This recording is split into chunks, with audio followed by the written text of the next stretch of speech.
Dating back over 100 years, the Stanley Cup has a very storied history, and today I'm going to be going over all NHL teams' history in the Stanley Cup Finals. I'm going to be talking about their wins, losses, important events in the finals. Before I get to the teams that have played in the final, I want to talk about the 5 that have yet to make it there. The Blue Jackets came into the league at the turn of the millennium and spent their first decade struggling just to be relevant. Their most iconic moment so far came in 2019 when they shocked the world by sweeping the record-setting 62-win Tampa Bay Lightning in the first round. It was one of the greatest upsets in NHL history, but they bowed out in the very next series. Columbus has produced stars like Rick Nash and Sergei Bobrovsky, but they've never managed to break through to a cup final or even make it to the conference finals. Minnesota Wild, the new Minnesota franchise after the North Stars left for Dallas, have consistently been a solid team, but they've never gotten past the third round. They made a Cinderella run to the Western Conference Finals in 2003, led by Marian Gaborik and goalie Manny Fernandez, but since then it's mostly been years of playoff cameos without a final. Minnesota fans are still waiting for that first cup appearance since their original North Stars run in 1991. Winnipeg Jets. The current Jets are technically the relocated Atlanta Thrashers who never won a playoff series before moving. Since coming to Winnipeg, they've had strong rosters, especially in 2018 when they reached the conference final led by Mark Scheifele, Blake Wheeler, and Connor Hellebuck, where Vegas took them down, as well as 2025 where they won the President's Trophy only to get bounced in the second round. The Jets have not had a deeper playoff run than they did in 2018 in their short history. Utah Mammoth. The Mammoth Hockey Club, Coyotes, history is long, complicated, and full of off-ice drama, ownership issues, relocations, arenas, and now Mormons. On the ice, their best moment came in 2012 when Shane Doan and Mike Smith led them to the Western Conference Final. They lost to the eventual champion Kings, and they've never been back to that stage. Despite existing in some form for over 40 years, this franchise has never reached the final. Seattle Kraken. The NHL's newest expansion team, starting in 2021, the Kraken have only been to the playoffs once, which was in their second year. They weren't expected to do much and took down the defending champs in 7 games in the first round. They weren't done just yet because they took the Dallas Stars to 7 games in the second round before going down. While things seem to be headed in the right direction, the Kraken have yet to return to the playoffs since. So there you have it, 5 franchises that have yet to even get a chance to play for the Stanley Cup. Now let's move on to the teams who have made it, starting with those who only got there but never won. San Jose Sharks. The Sharks were one of the most consistent regular season franchises of the 2000s, with Jumbo Joe Thornton and Patrick Marleau as the face of the franchise, and later Joe Pavelski's touch playoff scoring.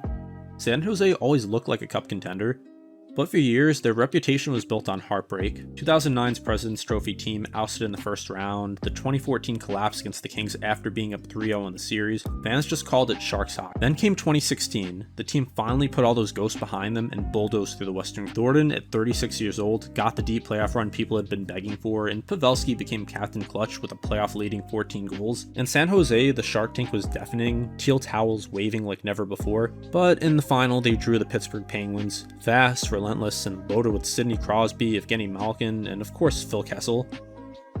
The Sharks battled, even winning their first ever Cup final game in overtime at home, but Pittsburgh's speed wore them down and the Penguins took it in 6. For a franchise that had waited 25 years, it was exhilarating to finally get there, but brutal that it ended the way it did. Nashville Predators. When Nashville joined the league in 1998, people wondered if hockey could work in Tennessee. By the 2010s, Smashville had become one of the rowdiest hockey markets in North America. The 2017 playoffs were their coming out party. That spring, the Preds squeaked into the playoffs as the very last seed. No one gave them a chance against the Chicago Blackhawks dynasty, and then Nashville swept them. Smashville went insane. Country stars like Carrie Underwood were fixtures in the crowd, and the chants inside Bridgestone Arena became some of the loudest in the league. Led by PK Subban's energy, Roman Jossi's poise, and Pekka Rinne's brilliance in goal, Nashville stormed all the way to the Cup final. They made it a fight, but once again, the Penguins stood in their way. Nashville dropped the series in 6, and their best moment came in Game 4 when a rookie goalie, Jussi Saros, stepped in and helped tie the series. Still, Pittsburgh's depth was just too much. Even in defeat, the run cemented Nashville's place as a true hockey town. Ottawa Senators. The modern Senators, founded in '92, spent the 2000s as one of the league's most dangerous offensive teams. With Daniel Alfredson, Jason Spezza, and Danny Heatley, they were the pizza line, because the local promotions gave fans free pizza if the team scored 6 goals, which they often did. Ottawa was loaded, but postseason heartbreak always followed. In 2007, it all finally clicked. Ray Emery was sharp in net, Alfie was great, and the Senators plowed through the Eastern Conference to reach their first final. Felt like destiny, but unfortunately destiny wore Anaheim Ducks colors. The 2007 Ducks were massive, bruising, and backstopped by Scott Niedermayer and Chris Pronger on defense. Ottawa stole Game 3 at home, but Anaheim controlled the rest. Winning the series in 5, Alfredsson scored the franchise's lone Stanley Cup Final goal on home ice. That was as close as they'd get. The Sens had another brush with glory in 2017 when Erik Karlsson carried them within a goal of the final. They lost in double overtime of Game 7 to, again, Pittsburgh, but the only actual to the Cup stage came in 2007, and to this day, that remains the pinnacle of modern Ottawa hockey. Buffalo Sabres. The Sabres have been chasing glory since they came into the league in 1970. Their first trip to the Stanley Cup Final came in 1975, and it was wild, literally. That series against the Philadelphia Flyers is remembered for the fog game. Without proper air conditioning in Buffalo's Memorial Auditorium, humidity rose so high during Game 3 that actual fog filled the arena. Players disappeared in the mist, officials actually had to pause play to let it clear, and at one point a bat was swooping around the ice until Jim Lawrence swatted it out of the but never won. It was bizarre, San Jose Sharks, pure hockey chaos. Unfortunately for Buffalo, the Broad Street Bullies were in their prime, and the Flyers took the series in 6. Thornton, Sabres, Patrick Marleau as the face of the franchise, and later Joe Pavelski is the greatest goaltenders of all time, and Dominik Hasek. Nicknamed the Dominator, he dragged Buffalo through round after round with superhuman performances. In the final, they faced the Dallas Stars, and after splitting the first 4 games, Dallas pulled ahead. Then came Game 6. Triple overtime when Brett Hull scored the cup winner with his foot in the crease. By the rulebook of the time, it should have been disallowed, but officials counted it anyway. To this day, Sabres fans call it the no goal, one of the most infamous endings in hockey history. And since then, it's just been pain. The Sabres haven't been back, and in recent years, they set the record for the NHL's longest playoff drought, which looks to still be growing as the Sabres are not expected to do much in 2025-26. Vancouver Canucks. Few franchises wear the so close yet so far label like the Vancouver Canucks. They've been to the Stanley Cup 3 times, and each time the city has lived and died with them, literally in one case. Their first chance came in 1982.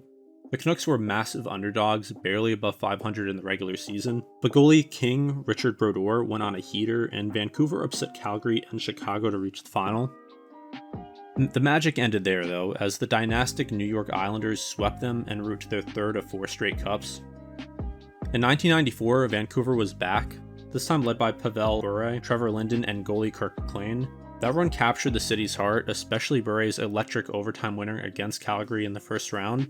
The Canucks pushed the New York Rangers to a decisive Game 7 in Madison Square Garden, only to fall short by a single goal. The Rangers ended a 54-year drought, and Vancouver was left devastated. Their most infamous run came in 2011. The Canucks won the President's Trophy and stormed through the playoffs. Led by the Sedin twins, Ryan Kesler, and Roberto Luongo, they had home ice for Game 7 of the final against the Boston Bruins. Vancouver scored first, but Boston took control, and Tim Thomas shut the door. The Bruins hoisted the cup on Vancouver ice, and the city erupted into riots downtown. Cars torched, windows smashed, a scar on an otherwise unforgettable season. Vancouver was still searching for that first cup, and with each passing decade, the heartbreak grows sharper. Vegas Golden Knights. Few expansion teams in sports history have hit the ground running like the Vegas Golden Knights. Born in 2017, many expected them to be bottom feeders while they figured out how to build a roster. Instead, they shocked the hockey world. In their inaugural season, Vegas rode a mix of discarded players from the expansion draft and veteran leadership to one of the most unlikely finals runs ever. Marc-Andre Fleury, brought in from Pittsburgh, was brilliant in net. William Karlsson exploded for a 40-goal season after being left unprotected by Columbus. Jonathan Marchessault, Riley Smith, and the rest of these players quickly contributed. Against all odds, Vegas stormed through the Western Conference and made it all the way to the Stanley Cup Final in year 1. The Magic ended against the Washington Capitals in 5 games, but the league had been put on notice. 6 years later, the Knights got another chance, and this time they finished the job. In 2023, led by captain Mark Stone, Jack Eichel, and playoff MVP Jonathan Marchessault, Vegas dominated the Florida Panthers in the final, winning the series in 5 games. Their Game 5 victory was a blowout, capped off by Stone's hat-trick as T-Mobile Arena erupted. It was the fastest cup win ever for an expansion team, and it firmly established Vegas as a premier franchise. Washington Capitals. The Capitals' history is split in 2, before 2018 and after. Their first trip to the Cup Final came in 1998. That team was gritty, defensive, and powered by Olaf Kolzig in net, but when they ran Detroit Red Wings dynasty, it wasn't close. Detroit swept them in 4, outscoring them 16-7, and the Caps limped home empty-handed. What followed was 2 decades of frustration.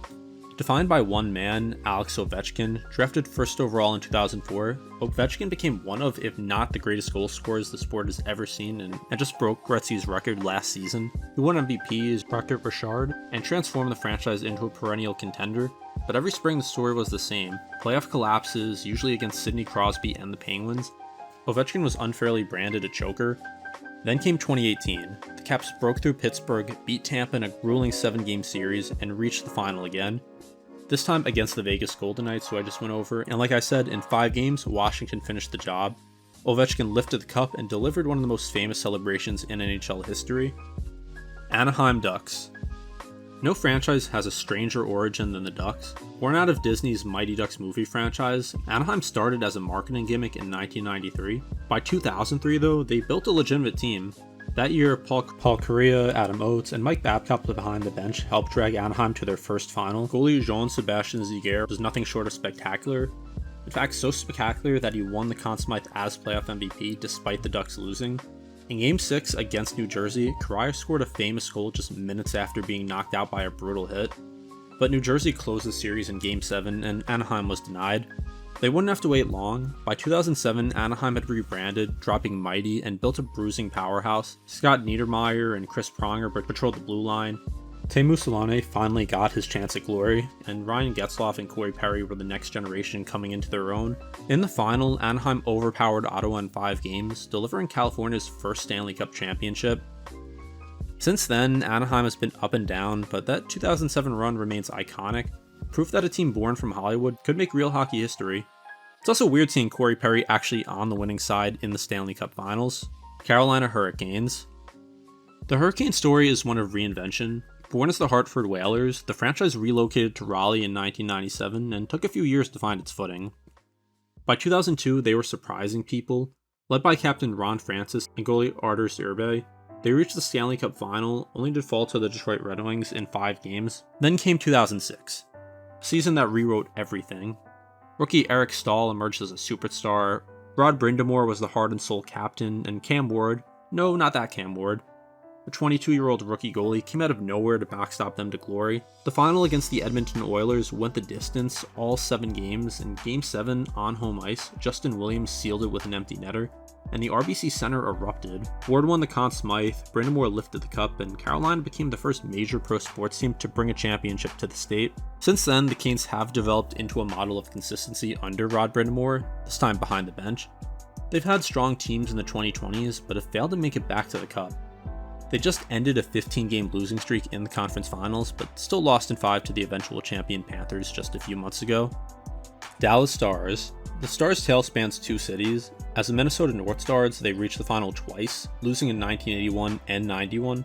But after moving to Dallas in 93, they quickly carved out their own identity in Texas. In 1991, they finally captured glory. Led by Mike Modano, Joe Nieuwendyk, and Ed Belfour in net, Dallas faced the Buffalo Sabres in a hard-fought final. Game 6 went into triple overtime, and Brett Hull scored the cup clincher with his skate clearly in the crease. And like I said, that was a violation of the rules at the time, but officials counted it anyway. And while this may haunt Sabres fans, Dallas fans still celebrate this as the only time they've lifted the cup so far. They nearly repeated in 2000, but lost to the Devils in 6. In the decades since, they've had ups and downs, from the Stars won the cup echoes in 99 to a lot of deep playoff runs, including a recent finals loss to Tampa and 3 straight conference finals losses. They're still contenders, so we'll have to see if they can finally get over that hump. Calgary Flames. Calgary's first taste of the final came in 1986 when they were stopped by a rookie goalie named Patrick Waugh and the Montreal Canadiens, but in 1989, everything clicked. Lanny McDonald, Al McInnes, Theo Fleury, and Joe Nieuwendyk powered the Flames to their first and still only cup. They became the only visiting team ever to win the Stanley Cup inside the Montreal Forum, a little poetic revenge for 86. Their third trip in 2004 remains one of the most debated in league history. Jerome McGinley led Calgary on his back. Kiprusoff shut the door in net, and the Flames took Tampa Bay to 7 games. In Game 6, Martin Galinas appeared to score the cup clincher. With replay showing the puck might have crossed the line, the call on the ice was no goal, and Tampa went on to win in Game 7. Flames fans still talk about the Galinas goal the way Sabres fans talk about the no goal. Since then, Calgary has had flashes, but never returned to the big stage. St. Louis Blues. Blues entered the NHL in 1967 and immediately made 3 straight cup finals, but it wasn't as magical as it sounds. The league structured the playoffs so one expansion team had to make it, and St. Louis was promptly swept 3 years in a row. Bobby Orr's famous flying goal in 1970, that was scored against the Blues. For decades, St. Louis was the NHL's almost team. Brett Hull's 86-goal season in 1990, Al MacInnis' slap shot, Chris Pronger's dominance, and yet no final appearances after 1970. Their playoff heartbreak, like the Steve Yzerman OT bomb in 1996, defined them more than their successes. Then finally, in 2019, at one point dead last in the NHL in January, the Blues went on a miracle run behind rookie goalie Jordan Binnington and coach Craig Berube. In the final, they faced Boston, the same team that haunted them decades earlier. This time in Game 7 on the road, St. Louis dominated, Ryan O'Reilly won the Conn Smythe, Binnington stood tall, and the Blues lifted the cup for the first time in franchise history. After 52 years of waiting, the Blues' curse was finally over. Los Angeles Kings. For most of their existence, the Kings were more famous for the celebrities in their stands than playing on the ice. That changed in 1988 when Wayne Gretzky was traded to LA, turning the Kings into a legitimate hockey town. In 93, Gretzky carried them all the way to their first Stanley Cup Final. He scored a hat-trick in Game 7 of the conference finals to knock out Toronto, but in the Cup Final, LA fell short to Patrick Roy and the Montreal Canadiens in 5 games. Marty McSorley's infamous illegal stick penalty in Game 2 shifted the momentum, and the Kings never recovered. Nearly 2 decades later, a new generation of Kings finally rewrote history. In 2012, Los Angeles squeaked into the playoffs as the 8th seed, but Jonathan Quick went on one of the greatest goaltending runs ever. Dustin Brown, Drew Doughty, and Anze Kopitar powered them to upset after upset. They lost just 2 games en route to the final, then crushed New Jersey in 6 to claim their first championship in franchise history. Quick won the Conn Smythe, and the Kings went from underachievers to Cup champions almost overnight. 2 years later, they did it again. Their 2014 run was the stuff of legend. 3 straight 7-game series against San Jose, Anaheim, and Chicago, capped by Alec Martinez's OT winner in Game 7 against the Blackhawks. In the final, Martinez struck again, scoring in double OT of Game 5 to clinch the cup against the Rangers. 2 championships in 3 years cemented the Kings as a modern dynasty, built on grit, clutch goals, and Rangers legend Jonathan Quick's brilliance. Florida Panthers. For most of their history, the Florida Panthers didn't do much. Founded in '93, they became famous for fans throwing plastic rats on the ice after Scott Millenby killed a rat in the locker room before a game. It became a bizarre superstition that symbolized their Cinderella run to the '96 Stanley Cup Final. Led by John Vanby's broken net, they shocked the world by reaching the final in just their 3rd season. Unfortunately, they ran into a juggernaut, the Colorado Avalanche, who swept them in 4, before Uwe Krupp ended it, leaving Florida heartbroken. For decades afterward, the Panthers couldn't get back. They made the playoffs here and there, but the success was fleeting. They won the President's Trophy in 22, but got swept in the second round to their state rival, Tampa Bay Lightning. Then came 2023, one of the most magical underdog runs in modern NHL history. The Panthers barely squeaked into the playoffs as the last seed, then upset the 65-win Boston Bruins in round 1, one of the greatest upsets in league history. Matthew Tkachuk became the face of the run, scoring clutch goals and dragging the team to the final. Florida eventually fell short against Vegas, but the spark had been lit. The very next year, they proved it wasn't a fluke. In 2024, the Panthers returned to the final and this time finished the job. Sergei Bobrovsky was brilliant in net, Sasha Barkov set the tone as captain, and Carter Verhaeghe scored clutch goals again and again. They defeated the Edmonton Oilers in 7 games after initially being up 3-0. Then they returned again in 2025 and faced the Oilers again, and this time finished the job in 6 games. The Panthers are going into the 2025-26 season trying to do what few teams have done and three-peat. Philadelphia Flyers. When the Flyers joined the NHL in 1967, no one expected them to dominate so quickly, but by the mid-1970s, they had forged a new identity, the Broad Street Bullies. With Bobby Clarke leading the way, Bernie Parent in net, and Dave Schultz on the ice, the Flyers bullied and battered their opponents. It worked. In 1974, they stunned the heavily favored Boston Bruins to win their first Stanley Cup. They repeated the feat in 1975, defeating the Buffalo Sabres. Parent won the Conn Smythe both times, and the Flyers became the first expansion team to hoist the cup. But that would be it for their cup wins. In 1976, they ran into the Montreal Canadiens dynasty and were swept. In 1980, they lost to the Rising Islanders. Later on in the 80s, they fell twice to Wayne Gretzky's Oilers in 85 and 87, despite heroic goaltending from Ron Hextall. Their next chance came in 97 when Eric Lindros and the Legion of Doom line powered them to the final, only to be swept by Detroit. Then in 2010, after a magical run where they rallied from a 3-0 deficit against Boston, they lost to Chicago in 6 with Patrick Kane's OT winner. 8 trips, 2 cups, 50 years since the last championship.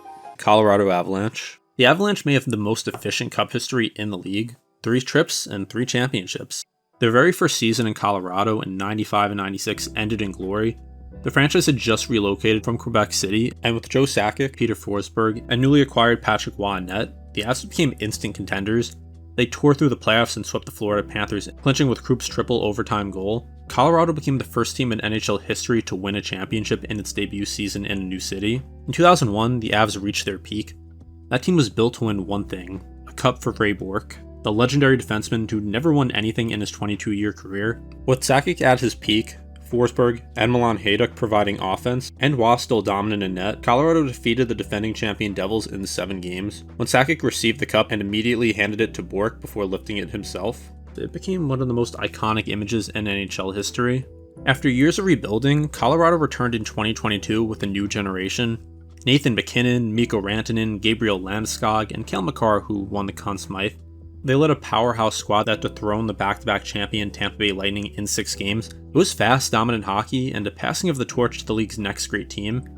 3 appearances, 3 championships, and they still have one of the most talented rosters in the league, so that number could grow. Tampa Bay Lightning. The Lightning's journey is one of the most dramatic transformations in NHL history. In 2004, barely a decade after their founding, Tampa shocked the hockey world. Led by Vincent Lecavalier, Martin St. Louis, Brad Richards, Nikolai Khabibulin, they defeated the Calgary Flames in a hard-fought 7-game series. Fedotenko scored twice in Game 7, Richards won the Conn Smythe, and hockey in Florida had its first real validation. They didn't return until 2015 with a new core of Steven Stamkos, Victor Hedman, and goalie Andrei Vasilevsky. That team fell short against the Blackhawks dynasty in 6 games, but the seeds were planted. In 2019, they suffered one of the most embarrassing collapses ever, swept in the first round after tying the all-time wins record, but instead of crumbling, they regrouped. The redemption arc came fast. In 2020, inside the playoff bubble, the Tampa tore through the field and beat the Dallas Stars in 6 to win their second cup. In 2021, they faced the Islanders in the ECF once again and were on the brink of elimination in Game 6, but were able to force a Game 7. In Game 7, they won 1-0 with their only goal being a Yanni Gourde shorthanded goal. They would repeat taking down the Montreal Canadiens in 5 games, and Vasilevsky emerged as the best goalie in the world. And players like Nikita Kucherov and Braden Point became household names. They nearly three-peated in 2022, but fell to Colorado in 6. Still, with 3 championships in less than 20 years, the Lightning cemented themselves as a very successful franchise. New Jersey Devils. For decades, the Devils were an afterthought. Then, in the mid-90s, they perfected the neutral zone trap and became one of the NHL's defining dynasties. Their first championship came in '95, with Martin Brodeur emerging as a superstar goalie, Scott Stevens and Scott Niedermayer patrolling the blue line, and Claude Lemieux scoring clutch goals. New Jersey stunned the heavily favored Red Wings with the 4-game sweep. It was a new era of hockey with stifling defense, elite goaltending, and just enough offense. In 2000, the Devils did it again. Patrick Elias and Jason Arnott provided the firepower, while Brodeur and Stevens shut down opponents. They beat the Dallas Stars in 6 games, with Arnott scoring the Double OT Cup winner in Game 6. Their third championship came in 2003. Once again, Brodeur was brilliant. Jeff Friesen and Jamie Langenbrunner provided scoring, and the Devils outlasted the Mighty Ducks in 7 games. Brodeur recorded 7 shutouts that postseason, an NHL record that still stands. They nearly added a 4th in 2001, but lost to 7 to Colorado, and again in 2012 when they fell to the Kings in 6. Still, with 3 cups in less than a decade, the Devils established themselves as one of the great dynasties of the modern NHL. New York Islanders. Few dynasties in sports history are as impressive as the early 80s Islanders. Before that run, the Isles were just another expansion team trying to carve out an identity on Long Island. But under GM Bill Torrey and coach Al Arbor, they built a core that defined consistency. Mike Bossy, Brian Trottier, Dennis Potvin, Billy Smith, and young Clark Gillies. In 1980, the Islanders broke through, defeating the Philadelphia Flyers in overtime of Game 6. Bobby Nystrom's cup-clinching goal became the defining moment in franchise history. From there, they were unstoppable. They repeated in 1981, steamrolling the Minnesota North Stars. They won again in 1982, defeating the Vancouver Canucks, and in '83 they capped their dynasty by dismantling Wayne Gretzky's young Edmonton Oilers in 4 games. 4 straight cups, 19 consecutive playoff series wins, a record still untouched in professional sports. The Isles returned to the finals in 1984, but this time Gretzky and the Oilers turned the tables, starting their own dynasty. That loss ended the Islanders' reign, but their 4 championships in 4 years remain one of hockey's greatest dynasties, a standard even the modern Lightning and Blackhawks have not matched. New York Rangers. The first original 6 team on here, they found success early on, winning cups in 1928, 1933, and 1940. The 1940 victory became infamous because it was the last one they'd win for 54 years. The Rangers came close a few times. In 1972, with Brad Park and Jean Rattel, they reached the final but lost to Bobby Orr's Bruins. In 1979, they made it back but fell to the dynasty Canadiens. The drought stretched on, testing the patience of the MSG faithful. Then came 94, with Mark Messier as captain, Brian Leetch on defense, Mike Richter in net, and Adam Graves scoring clutch goals. The Rangers put it all together. Messier famously guaranteed a win in Game 6 of the Eastern Conference Final against New Jersey, then delivered it with a hat trick. In the final, the Rangers faced the Vancouver Canucks in a 7-game war. Stéphane Matteau's double overtime winner in the conference final had already become legendary, but the cup clincher came in Game 7 at MSG. The Rangers won 3-2, Leetch won the Conn Smythe, and Messier lifted the cup to end 54 years of suffering. Madison Square Garden shook like never before. Since then, the Rangers have had flashes, another trip to the final in 2014 where they lost to the Kings, and a few deep playoff runs with Henrik Lundqvist and more recently Igor Shesterkin. But 94 remains their moment, cementing their place as one of hockey's most storied franchises. Pittsburgh Penguins. The Penguins entered the league in 1967, and for their first 2 decades, they were more known for financial struggles and near relocation than hockey success. That all changed when they drafted Mario Lemieux in 1984. Super Mario single-handedly transformed the franchise, and when the Pens acquired Ron Francis and Paul Coffey and paired them with Jaromir Jagr, they were unstoppable. In 91, the Penguins reached their first Stanley Cup Final and beat the Minnesota North Stars in 5 games. Lemieux's highlight reel goal against Sean Chambers in Game 2 is still one of the most iconic in Cup history. The very next year they repeated, sweeping the Chicago Blackhawks with Lemieux again winning the Conn Smythe. 2 cups in 2 years cemented the Pens as an offensive juggernaut of the early 90s. After Lemieux retired, Pittsburgh fell on hard times, nearly going bankrupt in the early 2000s, but the lottery balls bounced their way, and in 2005 they drafted Sidney Crosby, who, along with Evgeny Malkin and Chris Letang, rebuilt the franchise. In 2008, Crosby's Penguins reached the final but lost to Detroit. In 2009, they got their revenge, defeating the Red Wings in a thrilling 7-game series. Crosby at 21 became the youngest captain in NHL history to lift the cup. Pens weren't done though. Under coach Mike Sullivan, they became the first team of the salary cap era to win back-to-back cups, in 2016 over the Sharks and 2017 over the Predators. 5 championships spanning the Lemieux era to the Crosby era make Pittsburgh one of hockey's model franchises of success. Edmonton Oilers. The Oilers' story is one of pure dominance in the 1980s. Joining the NHL in 1979 after the WHA merger, Edmonton immediately had a generational talent in Wayne Gretzky, surrounded by Mark Messier, Jari Kurri, Glenn Anderson, Paul Coffey, and goalie Grant Fuhr. They became one of the most explosive offensive teams ever.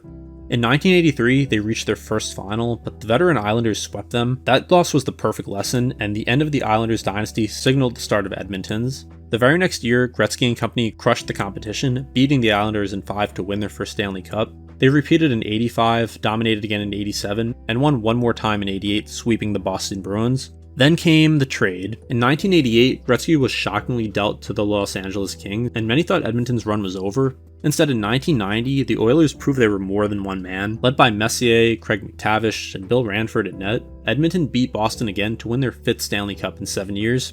Since then, the Oilers have been chasing these glory days.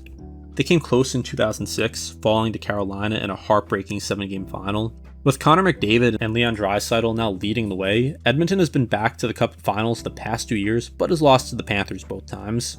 Chicago Blackhawks. For most of their history, the Blackhawks were defined by long droughts between championships. They first tasted glory in 1934 with Charlie Gardiner in net leading them past the Red Wings. Just 4 years later, in 1938, they won again, but as the ultimate underdog. Chicago made the playoffs with a losing record and shocked everyone by beating Toronto for their second cup. Then came a long wait until 1961, when Bobby Hull, Stan Mikita, and Glenn Hall backstopped the Hawks to a win over the Detroit Red Wings. That championship was supposed to be the start of a dynasty, but instead it was the beginning of a drought. One that lasted nearly 50 years. The Blackhawks' rebirth came in the 2010s, and it was one of the greatest dynasties of the salary cap era. With Jonathan Toews as captain, a young star and taxicab villain in Patrick Kane, Duncan Keith and Brent Seabrook anchoring the blue line, and Corey Crawford in net, Chicago became unstoppable. In 2010, they defeated the Flyers to win their first cup in 49 years, with Patrick Kane's overtime winner sneaking past Michael Layden to end the drought. They won again in 2013, defeating Boston in 6 games with 2 goals in 17 seconds to clinch the cup. And in 2015, they cemented the dynasty by beating Tampa Bay in 6 for their 3rd championship in 6 years. 6 cups overall, 3 in 6 seasons, the Blackhawks went from a tortured franchise to one of the NHL's modern powerhouses. Though recent years have been marred by scandal and a painful rebuild that has still gotten them Connor Bedard, We'll have to see what they do. Boston Bruins. The Bruins' first cup came in 1929, led by goalie Tiny Thompson and legendary defenseman Eddie Shore. They added another in 39 with Roy Kornitzer and Milt Schmidt driving the offense, and again in 1941 cementing their early era dominance. Then came a long drought. For nearly 30 years, Boston watched as rivals like Montreal piled up titles, but in 1970, the Bruins finally broke through again, and it came with one of the most iconic goals in hockey history. Bobby Orr flying through the air after scoring the overtime cup clincher against St. Louis became the sport's most enduring image. The Bruins repeated in 72, powered by Orr, Phil Esposito, and Jerry Shivers in net. After Orr's knees gave out, Boston went through more heartache. They reached the final in 74, 77, 78, and 88, but kept running into dynasties. The Flyers and Canadiens in the 70s, then Gretzky's Oilers in the 80s. The drought finally ended in 2011 when captain Zdeno Chara, Patrice Bergeron, and goalie Tim Thomas led the Bruins to a 7-game victory over the Canucks. Thomas's performance was legendary, and the Bruins ended a 39-year cup drought. Since then, Boston has remained a constant contender, reaching the finals in 2013 and 2019, losing both times, and then arguably having the best regular season of all time in 2023, only to lose in the first round after a 3-1 series lead. Detroit Red Wings. The Red Wings are the most successful American franchise in NHL history and one of the league's most iconic brands. Known as the Winged Wheel, the Detroit's hockey story is intertwined with the city's blue-collar identity. Their first golden era came in the 1940s and 50s when Mr. Hockey Gordie Howe, Ted Lindsay, and goalie Terry Sawchuk turned Detroit into the league's model franchise. Between 43 and 55, they appeared in the final 9 times. Howe became the face of hockey, combining skill, toughness, and longevity in a way no one else has ever matched. Also, a side note, I highly recommend Gordie Howe's book, Mr. Hockey, if you're at all interested in hockey history. I read this and I really enjoyed it. Anyway, then came the drought. From 55 to 97, Detroit didn't win a single championship. They became known as the Dead Wings, stuck in mediocrity despite loyal fans. That all changed in the 90s when Scotty Bowman took over behind the bench and a wave of international stars arrived. Steve Yzerman, Sergei Fedorov, Nicholas Lidstrom, and the Russian Five transformed the Red Wings into a dynasty. In 97, after 42 years of frustration, the Wings finally lifted the cup again, sweeping the Flyers. They repeated in 98, honoring injured teammate Vladimir Konstantinov by wheeling him onto the ice to celebrate with him. One of the most emotional moments in NHL history. They won again in 2002 with a Hall of Fame roster with Yzerman, Lidstrom, Fedorov, Dominik Hasek, Brendan Shanahan, Brett Hull, Luc Robitaille. Lidstrom became the first European captain to lift the cup in 2008 as Detroit beat Pittsburgh. They nearly went back-to-back but fell to Crosby's Penguins in 2009. 11 cups, 24 final appearances, and an unmatched legacy in US hockey. From Howe to Yzerman to Lidstrom, the Red Wings remain the standard of American excellence, even if they're still chasing their return to glory in the modern era. Toronto Maple Leafs. The Leafs are one of the NHL's most iconic franchises, and also one of its most tortured. Their glory years stretch back to the original Six era. Toronto won its first cup in 1918 as the Toronto Arenas, and another in 1922 as the St. Patrick's. But their real dynasty years came after the franchise became the Maple Leafs in 1927. Under legendary coach Conn Smythe and later Punch Imlach, Toronto racked up championships at a steady clip. The 40s were the Leafs' first great dynasty, with Sil Apps, Turk Broda in net, and Teeter Kennedy. They won 5 cups in a decade, including a still unmatched feat. The only team to ever come back from a 3-0 deficit in the final, against Detroit in 1942. Their second golden age came in the 1960s with Dave Keon, Tim Horton, yes, Tim Horton of Tim Hortons, Johnny Boer, and Frank Mahovlich leading the way. The Leafs won 3 straight cups from 1962 to 1964 and added their most recent one in 1967. That victory over the rival Montreal Canadiens marked the end of the original Six era and the beginning of Toronto's nightmare. Because here's the kicker, they haven't won since 67. In fact, they haven't even made it back to the final since then.